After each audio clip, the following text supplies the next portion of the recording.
जाऊंगी यहाँ से। सुधा, तुम ऐसा कुछ नहीं करोगी। मैं अभी ऑफिस से घर आ रहा हूँ। आज तो फैसला हो ही जाए। अरे ऐसे रोज रोज की चिक चिक से थक चुकी हूँ मैं। अरे ऐसे ससुराल से तो जेल भला, कम से कम वहाँ तो सांस अपनी मर्जी से ले सकते हैं, यहाँ तो वो भी नहीं कर सकती मैं। क्या हुआ सुधा? नहीं रह सकती जी अब मैं इस घर में। आप मेरी टिकट कटवा दो बस। लेकिन हुआ क्या है सुधा, ये तो बताओ मुझे। अब आप ही बताइए ना जी, क्या दिन भर मैं घर में बैठी रहूं? और कहीं जाती भी हूँ ना तो घर का सारा काम करके जाती हूँ।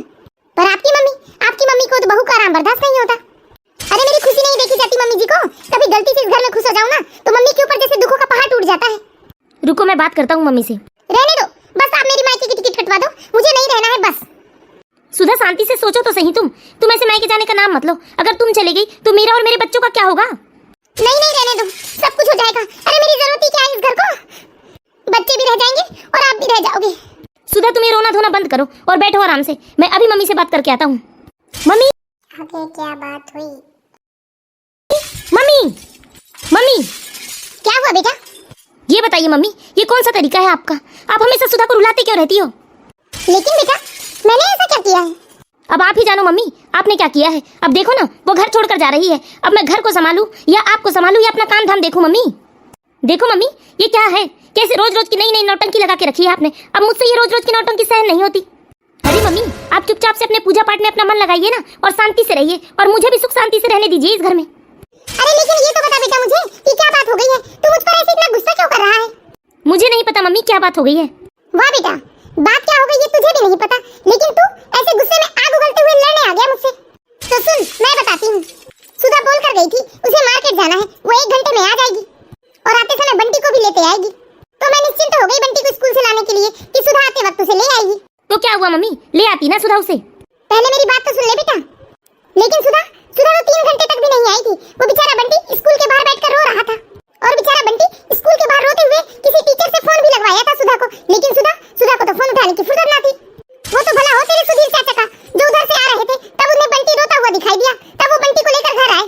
और बेचारे बंटी की हालत रो रो कर क्या हो गई थी, तुझे मालूम भी है कुछ? लेकिन आपको सुधा को कुछ बोलने की जरूरत क्या थी? मैंने सिर्फ बहू से इतना कहा था कि बहू, बंटी को तुमको लेकर आना था, तुम भूल कैसे गई?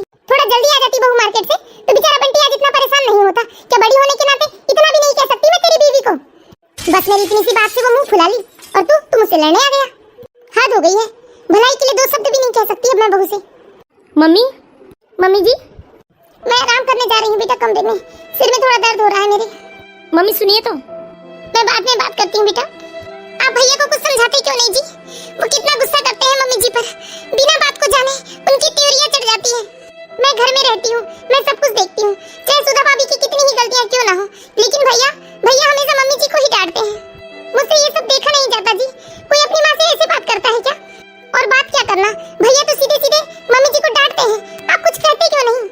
ऐसे तो भैया भाभी के साथ रहना बहुत मुश्किल होता जा रहा है जी। आप छोटे भाई हैं उनके, समझाइए आप उन्हें। कुछ नहीं हो सकता आरती, भैया शुरू से ऐसे ही हैं। स्कूल में खुद किसी से लड़ाते थे और घर आकर मम्मी के ऊपर सारा गुस्सा उतारते थे भैया।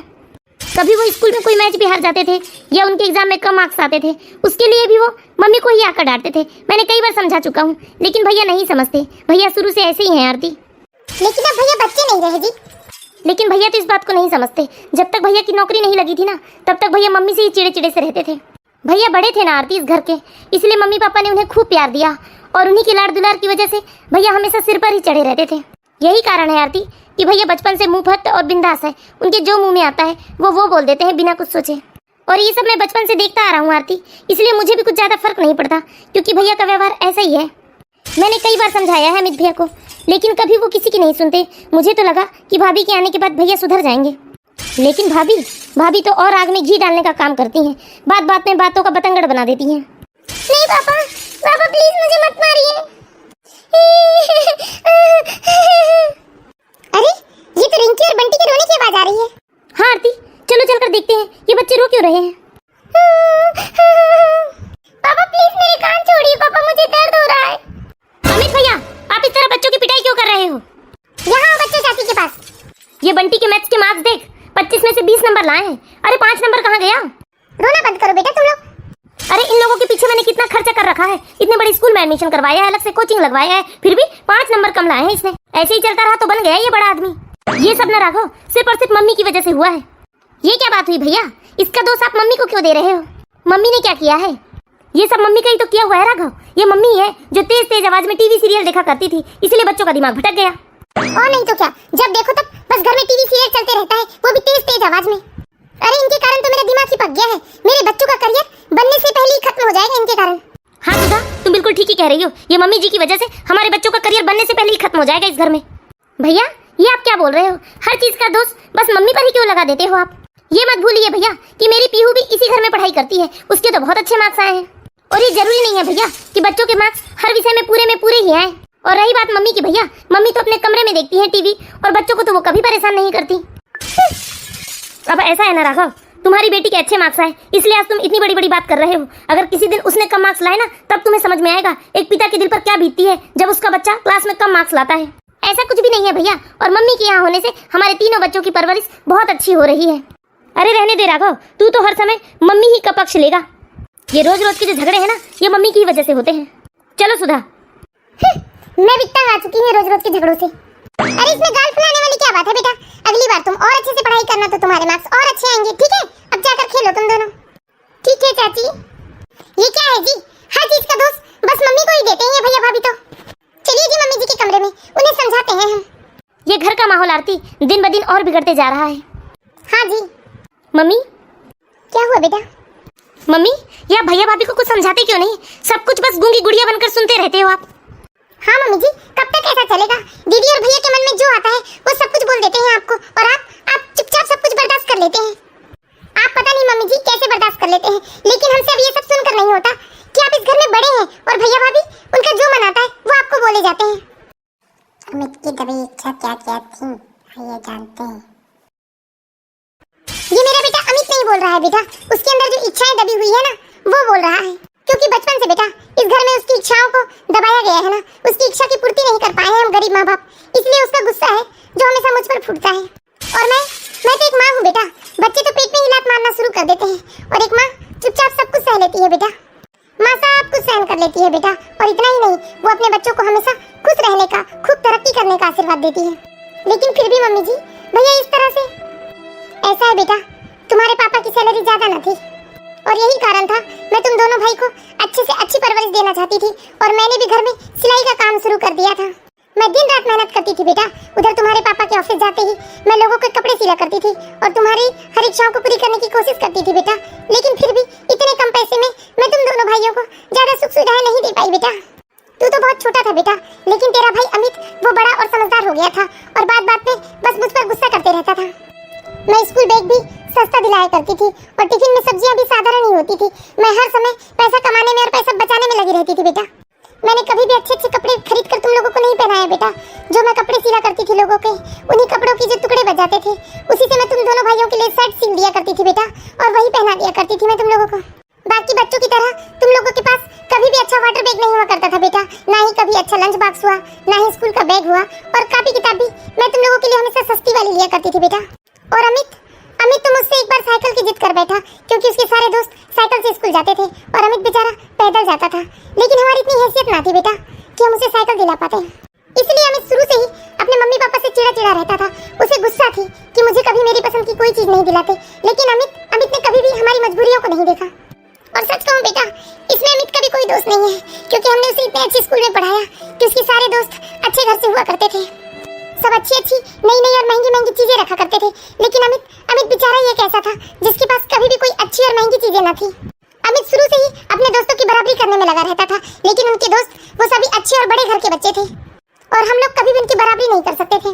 यही कारण था बेटा कि अमित शुरू से ही अपने मम्मी पापा पर बहुत गुस्सा करता था।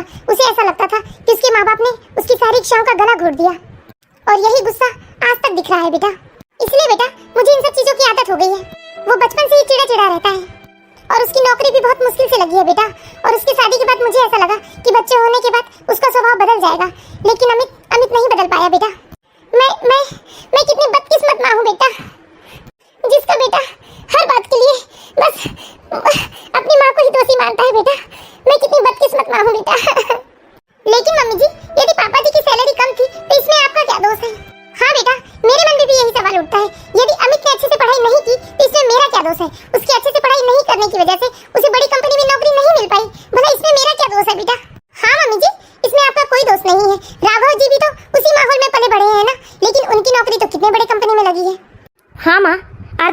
कह रही है, मैंने तो कभी आपको किसी चीज के लिए दोषी नहीं माना। हाँ बेटा, तुम दोनों को हमेशा से एक जैसा माहौल दिया है हमने, लेकिन कभी भी तूने अपनी माँ या अपने पापा को दोषी नहीं माना और तूने हमेशा अपने जीवन में तरक्कियां ही की है। लेकिन इसके पीछे भी तेरी मेहनत है बेटा। सच कहूँ बेटा, मुझे भी बहुत बुरा लगता है जब अमित अपनी पत्नी के सामने मुझे डांटता है, और मेरे पोते पोतियां उनके सामने मेरी क्या इज्जत रह जाती होगी बेटा जब अमित इस तरह से मुझे डांटता है। तुम्हारे भाई के लिए तो बेटा मेरा होना ना होना सब एक बराबर है, पर क्या करूं, बेशर्म जिंदगी है, जब तक सांस है तब तक तो जीना ही पड़ेगा ना। मत रोइए मम्मी जी आप। बहुत हो गया उमा, अब रोने धोने की कोई जरूरत नहीं है, बहुत सहन कर लिया हमने, लेकिन अब सहन नहीं कर सकते हम अमित की बदतमीजी को। लेकिन अब हम कर भी क्या सकते हैं जी? मैंने सोचा है उमा कि अब हम घर का बंटवारा कर देते हैं। ये क्या बोल रहे हो जी आप? हाँ उमा, बंटवारा हो जाएगा तो कम से कम हम दोनों सुख शांति से तो रहेंगे। अरे अमित कमा कर लाता है तो क्या हुआ, कब तक हम उसका जायज नाजायज गुस्सा सहन करते रहेंगे? हम दोनों अलग रह लेंगे उमा, ये दोनों भाइयों का बंटवारा कर दे रहे हैं हम। पापा, ये आप कैसी बातें कर रहे हो पापा? आपने इतना कष्ट उठाकर हमें पाला पोसा, इस काबिल बनाया, और अब आप हमें अलग करने की बात कर रहे हैं अपने आप से? हाँ पापा जी, सारी उम्र आप लोगों ने अपने बच्चों के लिए इतना कष्ट उठाया है, अब बच्चों की बारी है कि वो आपकी सेवा करें। हमें सेवा करने का मौका दीजिए पापा जी, हमें अपने आप से अलग मत कीजिए आप लोग। हाँ पापा जी, भले आप चाहें तो भैया भाभी से अलग हो जाइए, लेकिन हम इस उम्र में आप लोगों को अकेला नहीं छोड़ सकते। अच्छा, तो यहाँ ये खिचड़ी पक रही है, हमें अलग करने की बात हो रही है। मैं अभी अमित जी को फोन लगाकर बताती हूँ। हाँ मम्मी जी, हमारे बच्चों को दादा दादी की जरूरत है, और हमेशा मम्मी जी आपने मुझे अपनी बहू नहीं बेटी समझा है। कभी भी किसी भी चीज के लिए मुझ पर कोई पाबंदियां नहीं लगाई आपने, और इस उम्र में आप मुझसे अलग होना चाहती हैं। नहीं मम्मी जी, मैं बस आपके साथ रहकर आपकी सेवा करना चाहती हूँ। तो ठीक है बेटा, इस घर का बंटवारा होना तय रहा, बस अमित को आ जाने दो ऑफिस से, फिर मैं बात करता हूँ उससे। ठीक है पापा जी, आप परेशान बिल्कुल मत होइए और आप आराम कीजिए। चलो आरती। ये क्या है मम्मी, अब आपने ये कौन सी नई नौटंकी लगा कर रखी है? इस घर का बंटवारा कभी नहीं होगा मम्मी, मुझे सब पता है मम्मी। ये राघव और आरती ने ही मेरे खिलाफ भड़काया होगा आपको। अरे ये दोनों कौन होते हैं पापा जो घर का बंटवारा करवाएंगे? अरे छोटे हैं तो क्या हुआ, अपनी मनमर्जी चलाएंगे क्या?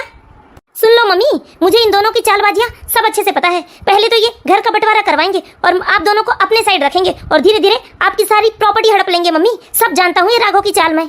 सुन लीजिए मम्मी पापा, आप इन दोनों के बहकावे में मत आइए। भैया पहले तो आप अपना व्यवहार सुधारिए, कोई मम्मी पापा से ऐसे बात करता है क्या? अरे आप तो इन दोनों की जरा भी इज्जत नहीं करते भैया, आपके जो मुंह में आता है आप मम्मी पापा को वो बोल देते हो, रोज रोज डांटते हो उन्हें बच्चों की तरह। ये मत भूलिए भैया कि मम्मी पापा ने हमारे लिए क्या नहीं किया है, कैसे कैसे दुख तकलीफ उठाकर उन लोगों ने हमें पढ़ाया है, इस काबिल बनाया है। तू मुझसे छोटा है राघव, तू अपने हद में ही रह, ज्यादा ऊंची आवाज में बात मत कर तू मुझसे। तुझसे बड़ा हूँ मैं, मुझसे तमीज से पेश आ, समझ में आया? वाह जेठ जी, आप मम्मी जी से जब चाहे तब ऊंची आवाज में बात कर सकते हैं, जब चाहे जो मन में आए वो बोल सकते हैं, और हर समय बस आप मम्मी जी पर गुस्सा ही करते रहते हैं। तब आप ये क्यों भूल जाते हैं जेठ जी कि मम्मी जी भी तो आपसे बड़ी है ना? अरे मम्मी जी तो आपकी माँ है जेठ जी, उन्होंने आपको जन्म दिया है, इस दुनिया में लाया है, उन्होंने आपको पाला पोसा, न जाने आपके लिए कौन कौन सी दुख तकलीफ उठाई है। इसलिए पहले जेठ जी अपना व्यवहार सुधार लीजिए। अच्छा आरती, मतलब तुम बंटवारा चाहती हो क्यों? अरे तुम तो नागिन निकली आरती, मैं तो तुम्हें बहुत अच्छी समझती थी, लेकिन तुम तो अपने ही घर की खुशियों में जहर डाल रही हो। सुन लीजिए आदरणीय जेठानी जी, ये फैसला मम्मी पापा का है, मेरा नहीं। अरे मैं कौन होती हूँ जो मम्मी पापा के होते हुए अपने फैसले करवाऊं? ये रोज रोज की झगड़े की वजह से जेठानी जी घर का माहौल खराब होते जा रहा है। अरे घर में बच्चे भी पल रहे हैं, उन पर क्या असर पड़ेगा इन सब का? और ऐसे माहौल में रहकर क्या बच्चे कुछ संस्कार सीख पाएंगे?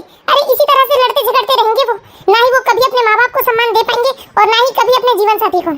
और हमें अपने बच्चों की संस्कारों की चिंता है जेठानी जी, इसलिए हम भी मम्मी पापा के इस फैसले से सहमत हैं। हम भी अलग रहना चाहते हैं, अब हम आप दोनों के साथ नहीं रहना चाहते जेठानी जी। हाँ भाभी, एक जगह लड़ लड़ के रहने से अच्छा है कि हम प्यार से अलग अलग रहें। सुनते हो क्या जी, इतनी महंगाई के चलते हम कैसे अलग रह सकते हैं? और आपकी तो सैलरी भी कम है, सैलरी तो देवर जी की ज्यादा है, और उन्हीं की सैलरी से सबका खर्च चल रहा था। बच्चों का भी कितना खर्च देवर देवरानी उठा लेते थे। आप कैसे भी करके मना लीजिए मम्मी पापा को, नहीं रहना है हमें अलग। अरे कुछ कीजिए जी, बंटी और रिंकी की स्कूल फीस भी तो देवर जी ही देते थे।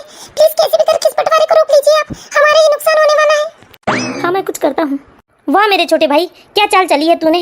अरे तू मम्मी पापा को अपने पास रखेगा और लोग मुझे बुरा बताएंगे कि बड़ा बेटा निकम्मा निकला जो मम्मी पापा को अपने साथ ना रख सका। तू समाज और रिश्तेदारों के बीच मुझे बुरा बनाना चाहता है भाई।